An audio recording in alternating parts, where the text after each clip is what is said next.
Hello guys, no? So magandang araw sa inyo lahat dyan. At kumusta na po tayo, no? Sana ay mga nasa mabuti ho tayo mga kalagayan guys, ha?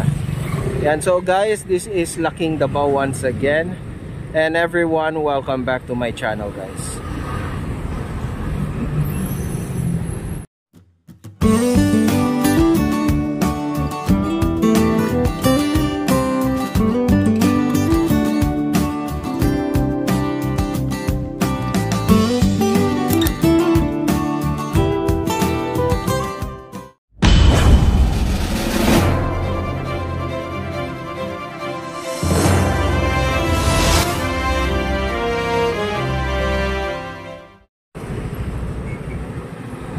So ayan guys, no, magandang araw sa inyo lahat. Ayan, so nandito ho tayo ngayon along this Maharlika Highway, no. Ito ho yung going to sa Panakan, no. And this one naman is yung sa junction na ng Arcastillo, no, and going to JP Laurel, no, to the ito yung side na papuntang city center na ng Davao City. Ayan, so binalikan natin itong ongoing construction na ginagawang Samal Island Davao City Connector Bridge Project, no, or the SIDC. Ayan, ayan siya guys, no. So nandito tayo mismo sa may kung saan gagawin ito nga pinaka-interchange, no, ng SIDC. Ayan ho, yan, no. So dito ho yan gagawin. Actually, as of now, wala pa naman mga ongoing ano dito, no, construction or anything of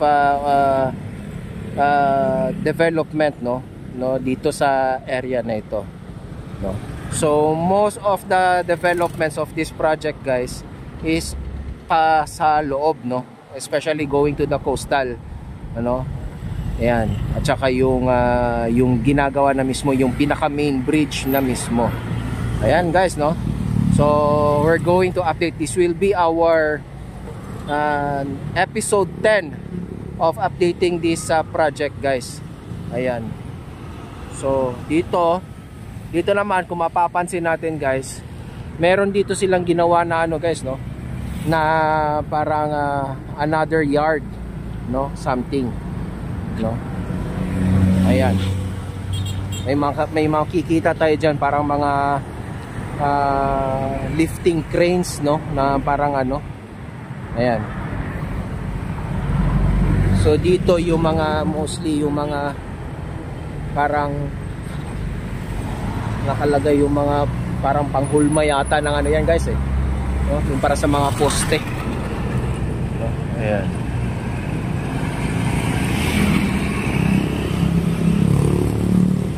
So punta tayo dito sa may harap dito guys. Sisilipin natin kung ano yung mga meron dito sa yard dito guys, no? Let's go.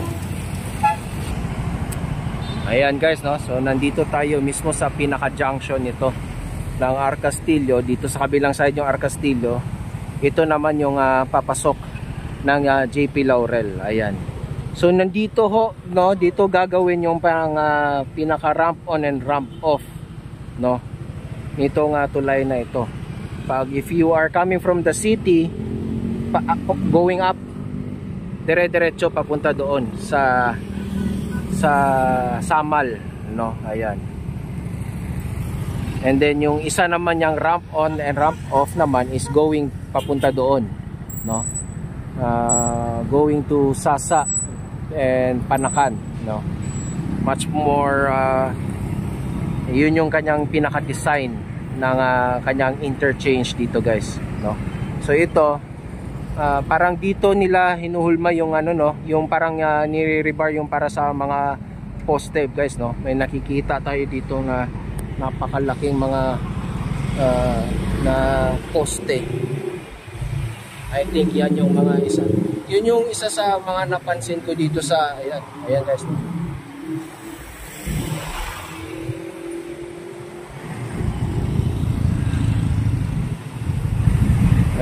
Ayan yung isa sa mga poste. na iti kinakabit. Ang laki niyan guys. So, ayan.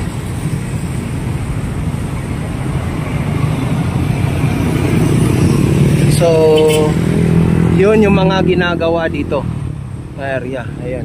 So ngayon silipin naman natin, doon tayo, papasok tayo doon sa may, kung saan talaga may mga tinatrabaho guys, no? Ayan. So dito kasi tayo sa may kalagitnaan ng very busy junction dito guys. Okay, let's go guys. So ito po, no? Ayan. So dito yung side na isa na ano guys, no? Ito po. Ayan. So ito yung isa sa mga ano na parang yard. I think this building guys is ready for demolition na rin to. Mukhang made-demolish talaga yan. So papasok tayo dito sa Lisada.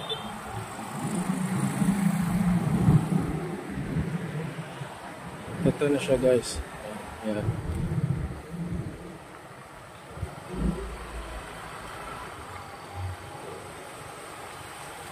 So dito tayo mag-a-update sa patungkol dito sa ongoing construction na ginagawa na Samal Island Davao City Connector Bridge. Kasi ito na yung boundary guys. Dito na yung may mga gagawin na ano.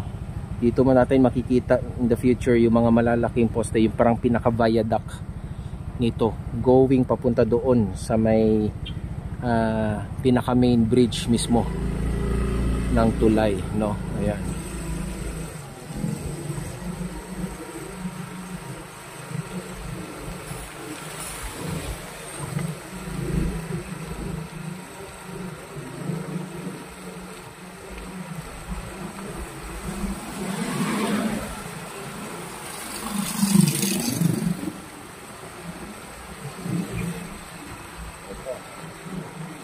Na-demolish na rin yung ano dito guys, no? Yung dating warehouse dito guys, no?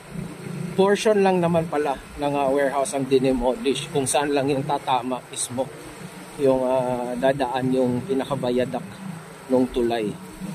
Ito. So dito makikita natin dito in the future magko-cross dito yung tulay guys. Ayan. Papunta doon. Doon ang diretso na ito yung pinaka-alignment na niya, no? Ayan. Ayan na yung pinaka-alignment na niya. So ganun, paganda doon.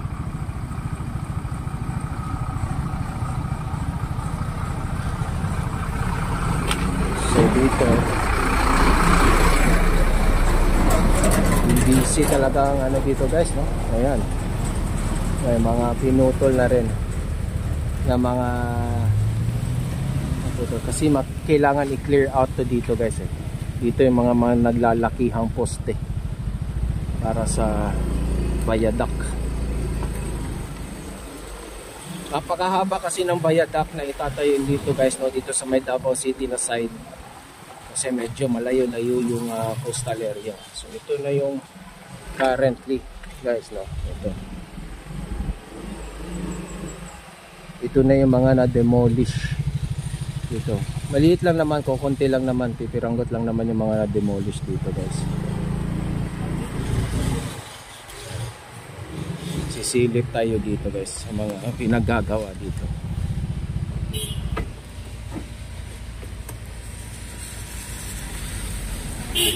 So ito, no? Ayan. So ito yung currently. So ito yung pinaka line ng tulay dito pag ganun.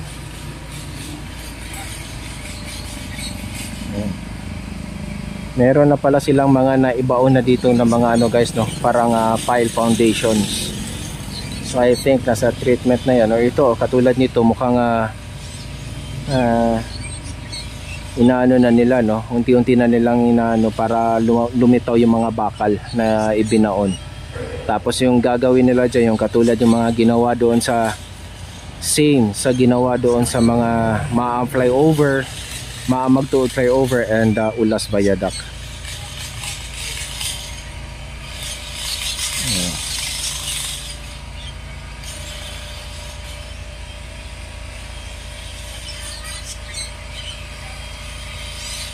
Yeah. So ito na siya ngayon, guys. Doon kasi banda na area, guys, sa may mga medyo coastal, medyo hindi ko alam, guys, ha. Titignan ko kung makaka ano tayo doon. Medyo mahigpit dito konti, no? Pero maghahanap tayo ng pwesto kung saan tayo pwede makapag-vlog doon, makapag-update doon banda na area. Ayan. So tuloy-tuloy tayo, titignan natin.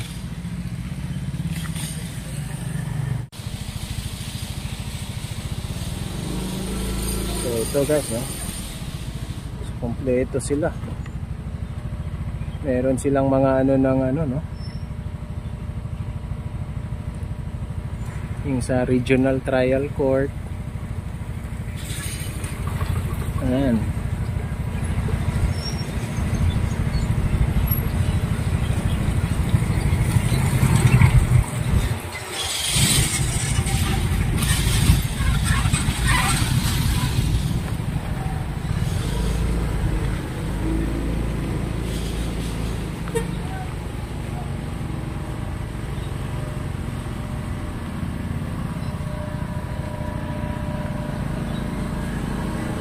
So ito, guys, no? Ayan.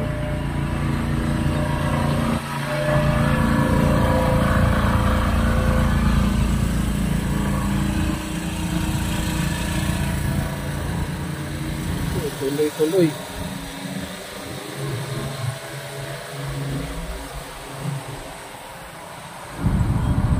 Ang trabaho dito.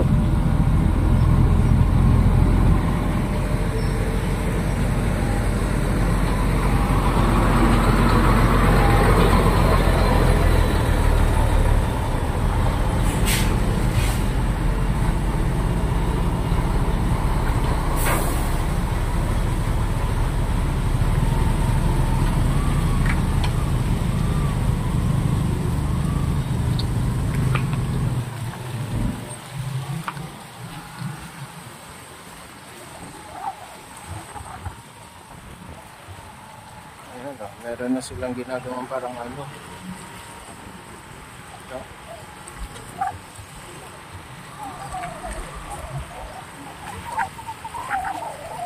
So dito, guys, maghahanap tayo sa kung saan tayo pwede makapagkuha ng video. Kasagad lang tayo dito. Ito na yung pinaka-coastal na niya, guys. So dito na magsisimula yung pinaka-main bridge ng SIDC. So dito yung parang katapusan ng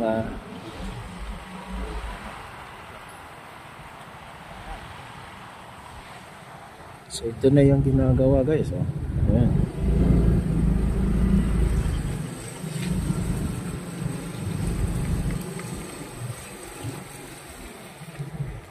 Ayan.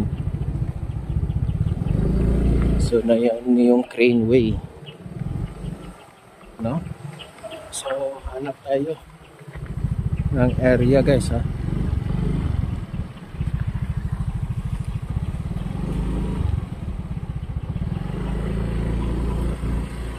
Kaya makapag vlog tayo.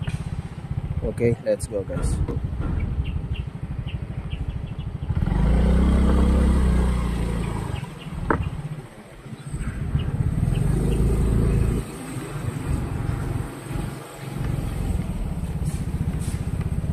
Parang meron na silang ginagawang parang capping, guys, no? Yung para ayan. So hanap tayo ng pwesto, guys. Wait lang. So ito, guys, no? Ayan, makahanap tayo ng pwesto dito sa isang beach resort dito. Isa sa mga maliit na resort. So dito guys, sa tabi lang talaga niya. Ito na yung mga ginagawa nilang ano guys, no? Yung parang mga it's clearly for the ano na yan, yung sa mga poste mismo ng main bridge. Ayan, oh. Ayan na guys.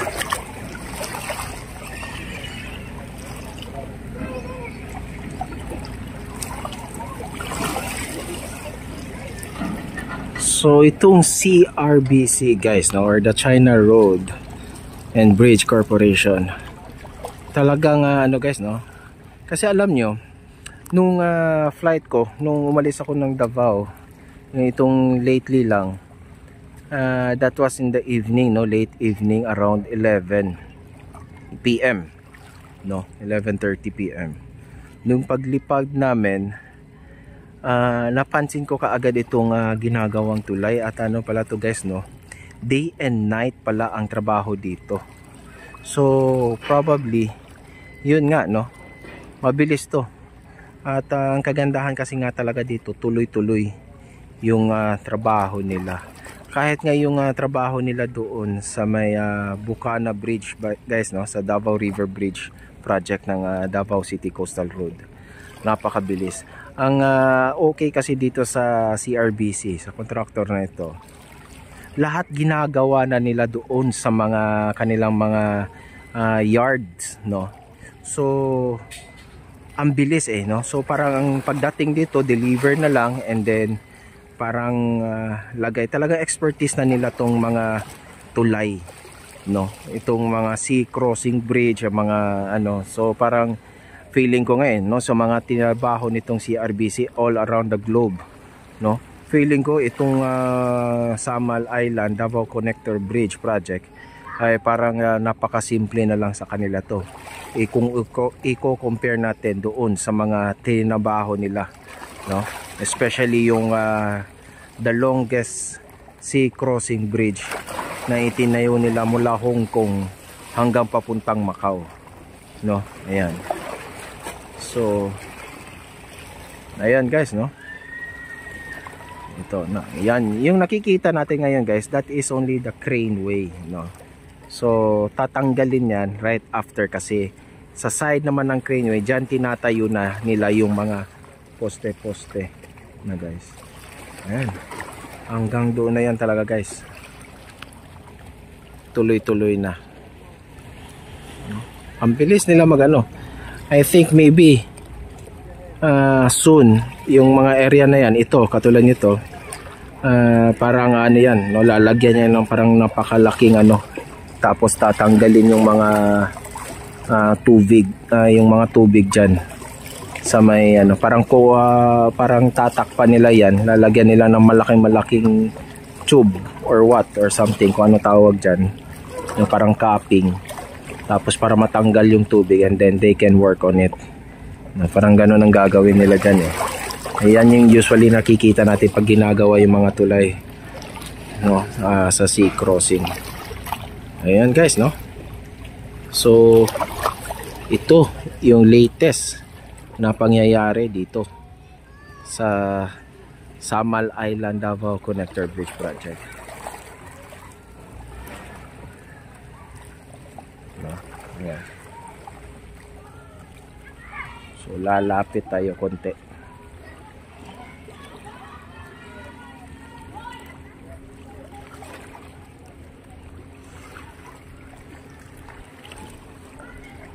Ito.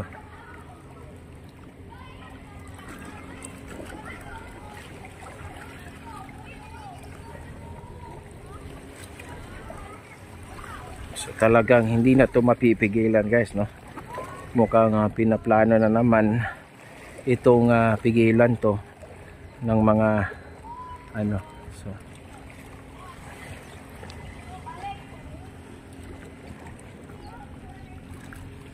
napakalinaw pala ng tubig dito guys, no? Ayan, that is the best thing about here in Davao, no?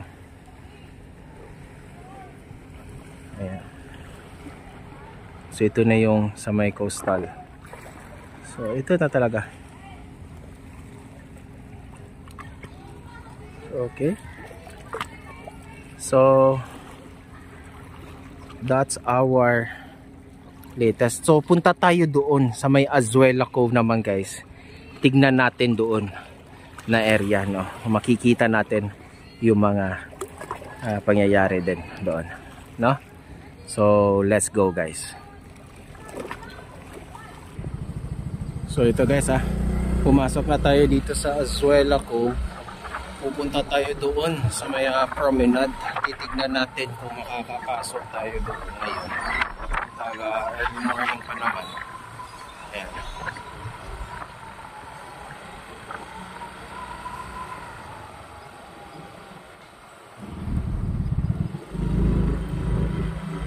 So dito tayo. Ito yung currently na ginagawa na Azuela High Street.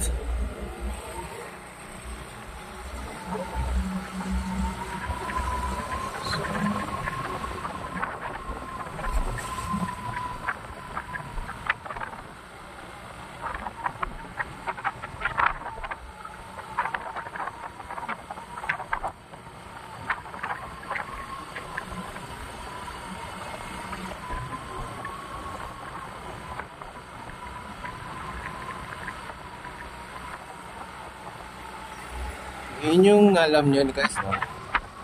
Yung nagugustuhan ko dito sa Davao, hindi nila parang hindi nag-aano sa isang area lang, no? Yung mga development here in Davao. So merong development sa north, merong development sa south, merong development sa Central Business District, no? Or sa ano, no? Ito may gagawin sila ano dito, road. Ito yung sinasabi kong gagawin pa nilang road dito, guys.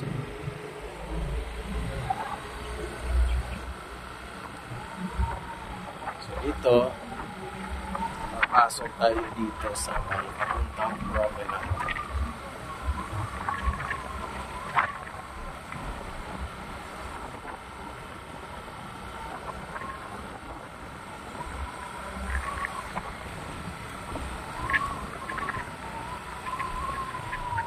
Next year dito, guys, no,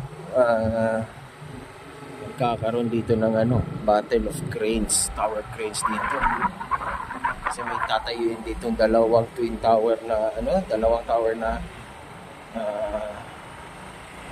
ito yung sa ano ba yung nakalimutan ko yung ano ito, yung name na yung tatayo dito, tapos doon naman sa Algoyo.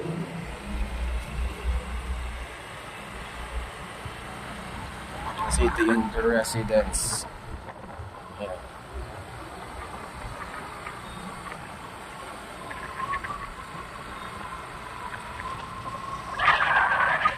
So dito tayo, guys, punta tayo dito, ha. Pasok tayo dito. Ayan, kitang kita dito yung ano ng tulay.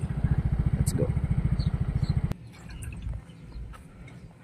And so dito po tayo. Pasok tayo dito sa Seaside Promenade nitong Azuela Cove. Ayan. So nandun yung tulay. So imagine nyo, guys, na pagtapos na yung tulay, mamamasyal ka dito sa Seaside Promenade. Ayan.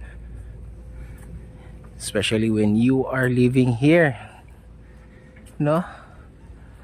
One of the most expensive residential building, no? Ranging around 80 to 100 million plus per unit. Wow.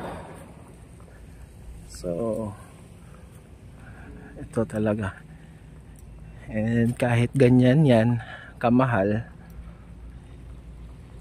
sold out ko lahat yan, guys, ha? Yun nga lang itatayo dito guys, no? Yung sa tabi niya, nakakalimutan kung ano ang pangalan niya nandyan. But something may shore.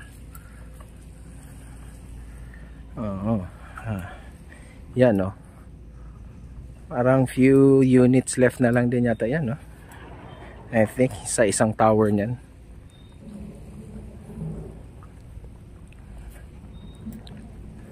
So ito.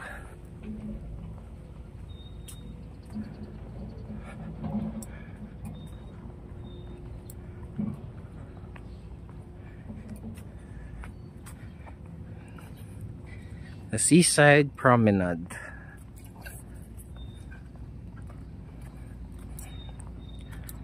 Ayan guys.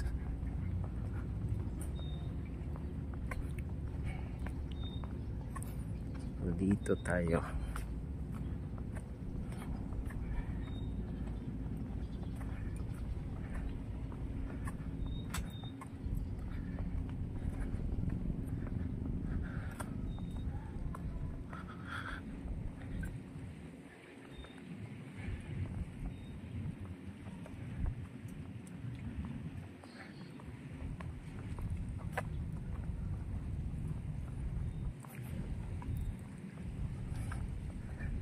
So next time na lang din tayo mag-update dito sa Azuelo Cove, since yung ating update talaga ngayon is for the SIDC.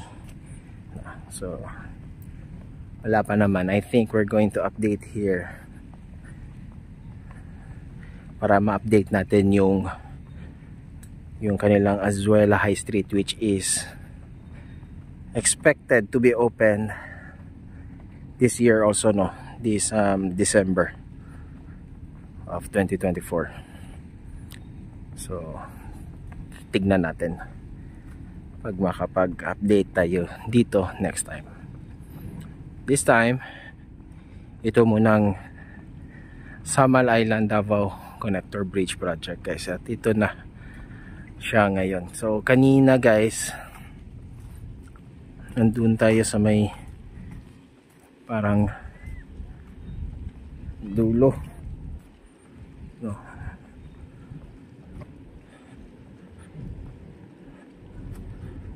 Ayan. So nandun tayo banda na area.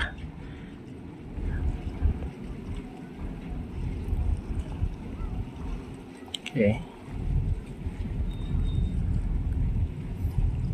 So ito yata ang pinaka, ay hindi pa yata, no? Isa sa mga poste na yan, yan yung gagawing ano. Yan. Ang lapad niyan guys, no? Ang lawak ng kanyang ano. Tapos and then meron na naman this one, no? Ayan. And then di kalayuan, ayan naman.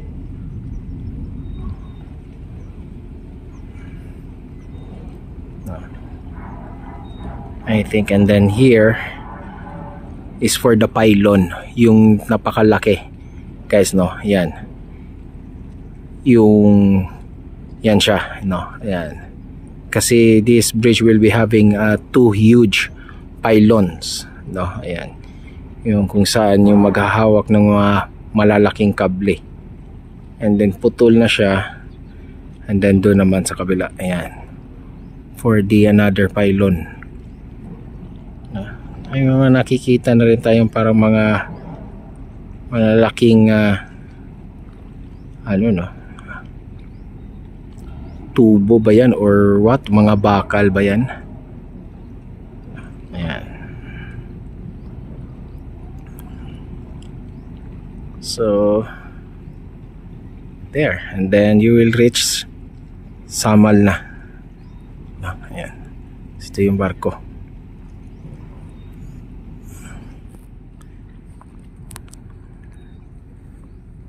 So imagine, ayan, bilis nila guys, no? Ang bilis nila magtrabaho talaga. Ayan. So ito, may development dito, sisingit ko na lang to. May development na nangyayari dito banda na area, which is, this is part of the Azuela High Street, guys, no. Remember mo nyo, ayan, no, may papakita kong ano, yan siya, no.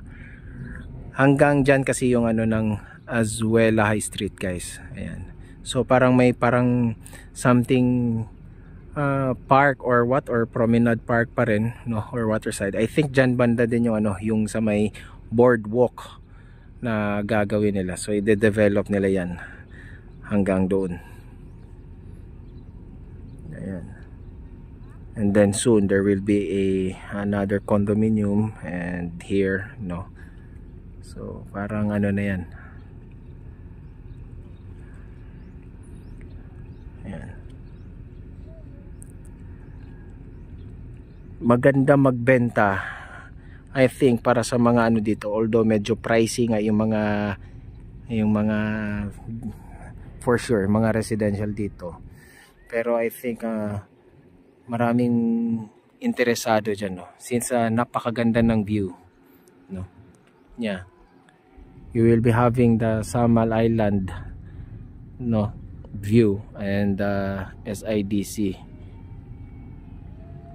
soon, no. Ayan. Ito pa lang SIDC, guys, is all in all it will be 4.01, no, 4.01 or 02 na bridge, no. All in all na yan, guys, kasama na ho yung parang kanyang mga viaducts, no. Ayan, yung gagawing interchange. Ayan.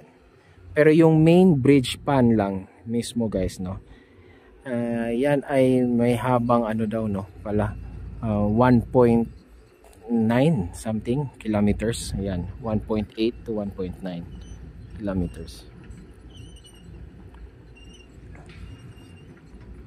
Ayan siya, guys.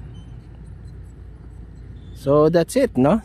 So that's our number 10th episode for updating this Samal Island Davao City Connector Bridge project, guys. Okay, so yan na ho yung latest ngayon.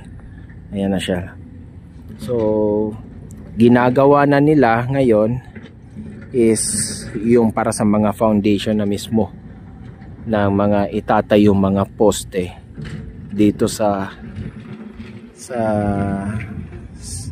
dagat mismo, and yung doon sa may viaduct, no, yung nakita natin kanina sa papasok, no, doon sa may Lisada, no. Ayan, so yun na yung kanilang mga ongoing.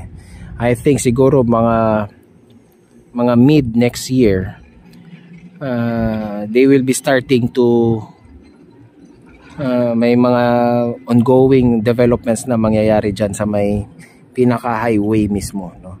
Alam nyo, guys, meron nga akong naano dyan, na marami na rin mga estudyante or mga nagwo-work, no, through downtown are looking already for a place to para mag-board sa may mga downtown area kung saan sila malapit nag-aaral or kaya mga nagtatrabaho, dahil nga expected na, sinabihan na yata sila na parang meron na yung mga notice dyan, especially kasi maraming mga nakatira here, no, in the mga lanang area, no.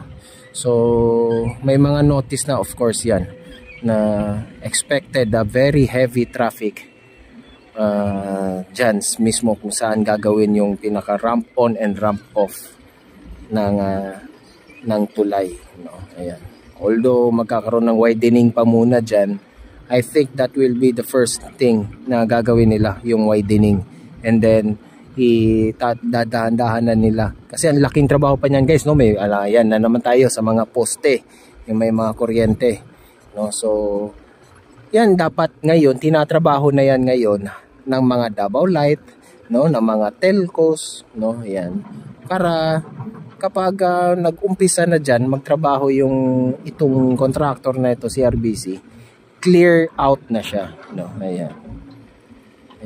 So anyways, babantayan natin yan, titignan natin, babalik-balikan natin talaga tong project na itong SIDC hanggang matapos to, guys. Okay, so guys, please like and share this video, no? Sa mga hindi pa nakapag-subscribe dyan, please do so, subscribe na po. And hit that notification bell para ma-notify kayo every time I will upload a video patungkol sa mga developments here in Metro Davao, especially mga ganitong klaseng big infrastructure projects na mangyayari at nangyayari na here in Metro Davao, guys, ha? Okay, so sa aking laging paalala sa inyo na mag-iingat tayo sa ating mga pang-araw-araw na mga ginagawa dahil ang mga mahal natin sa buhay ay nag-aantay yan hanggang tayo ay makauwi ng matiwasay. Okay? So this is another project watch for us, no? Soon i-update natin to. This will be probably for the Azuela High Street project also, guys. Ayan. So that's it all, guys, ha? Okay, thank you so much. This is Laking Davao once again, updating you about this Samal Island Davao Connector Bridge project, or the SIDC project, guys. Okay, thank you so much. Bye bye, God bless us all. Adios.